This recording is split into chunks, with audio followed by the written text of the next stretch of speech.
আজি অনুষ্ঠিত হোৱা চূড়ান্ত খেলখনত প্ৰতিদ্বন্দ্বিতা কৰে বোকাজান পুলিচ বনাম লুক্ত বস্তিৰ মাজত। দুয়োটা দলে এখন হাই ভল্টেজ খেল প্ৰদৰ্শন কৰি উপস্থিত প্ৰায় সহস্ৰাধিক লোকক আমোদ দিয়ে। চূড়ান্ত খেলখনত নিৰ্ধাৰিত সময়ত কোনো এটা দলে এটাও গল কৰিব নোৱাৰাত ট্ৰাই বেকাৰত বোকাজান পুলিচে লুক্ত বস্তিক 4-3 গলৰ ব্যৱধানত পৰাস্ত কৰে। স্থানীয় শিল্পীসকলৰ দ্বাৰা খেলৰ মাজতেই খুব সুন্দৰ দেশ ভক্তিমূলক নৃত্য প্ৰদৰ্শন কৰি শ্ৰদ্ধাঞ্জলি দিয়ে দেশৰ বীৰ জোৱানসকলক। আহিবলগীয়া দিনত গোৰ্খা ছাত্ৰ সংগঠনৰ তৰফৰ পৰা ছাত্ৰ-ছাত্ৰীক লগতে উঠি অহা প্ৰজন্মৰ বাবে বিভিন্ন ধৰণৰ কাৰ্যসূচী হাতত লোৱা হ'ব বুলি উল্লেখ কৰে।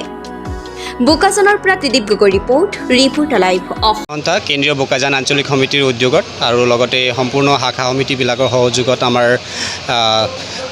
গত 1 আগষ্টৰ পৰা গোৰ্খা ফুটবল টুৰ্ণামেণ্ট ইয়াত আয়োজন কৰা হৈছে আৰু আজি আমাৰ চূড়ান্ত খেল আছে। গতিকে এই খেলখন মানে আয়োজন কৰিবলৈ কাৰণে গোটেই এই অঞ্চল সজাগ আৰু সচেতন ৰাইজে সহযোগ কৰিছে।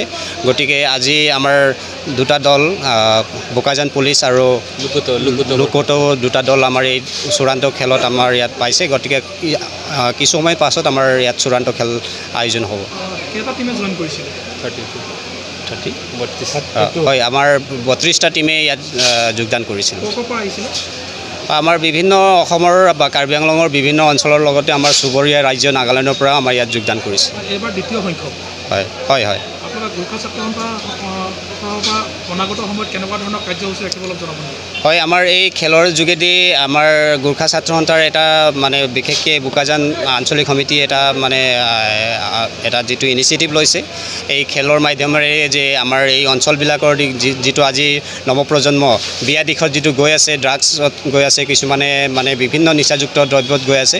গতিকে সেই নৱপ্ৰজন্মৰ যুৱকসকলক মানে তাৰ পৰা আমি ফালৰি কাটি এই খেলত মানে অকণমান ইণ্টাৰেষ্ট আমি মানে তেওঁলোকক জগাবলৈ কাৰণে এই প্ৰচেষ্টাটো চলাই অহা হৈছে আৰু অনাগত দিনতো এনেকুৱা ধৰণৰ যেন প্ৰচেষ্টা গোৰ্খা ছাত্ৰ সন্থাৰ তৰফৰ পৰা চলি থাকিব।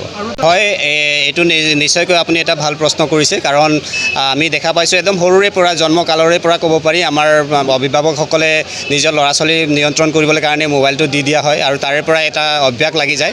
গতিকে এই বস্তুটো কি হয়, পাছত গৈ এই ল'ৰা ছোৱালী যেতিয়া ডাঙৰ হয় অকণমান মানসিকভাৱে বা শাৰীৰিকভাৱে অকণমান বিকলাংগ হয়। তেনেকৈ খুব এটা বিকলাংগ বুলি ক'ব নোৱাৰি, কিন্তু এক ধৰণৰ অকণমান পিছ পৰি যায়। গতিকে ফিজিকেল এক্টিভিটি যদি নাথাকে এটা মানুহ মানে ফিজিকেলি আৰু মেণ্টেলি কেতিয়াও মানে সুস্থ হ'ব নোৱাৰে। গতিকে আমি এইটোৱে এটা এৱাৰনেছ আমি ক্ৰিয়েট কৰিব বিচাৰিছোঁ যে অভিভাৱকসকলে সৰুৰ পৰাই মানে দিয়ক, এইটো নহয় আমি মোবাইল ফোন নিদিয়ক বুলি নকওঁ, কিন্তু এটা টাইম লিমিট এটা ছেট কৰি দিয়ক আৰু লগতে ফিজিকেল এক্টিভিটিও বাহিৰা যিটো আমাৰ বাহিৰা যি দুনিয়া আছে খেলা ধূলাৰ অকণমান যোগদান কৰি তেওঁলোকৰ ভৱিষ্যতটো মানে মেণ্টেলি ফিজিকেলি গোটেইখিনি ফিট কৰি তোলাটো আমি আহ্বান কৰিব বিচাৰোঁ।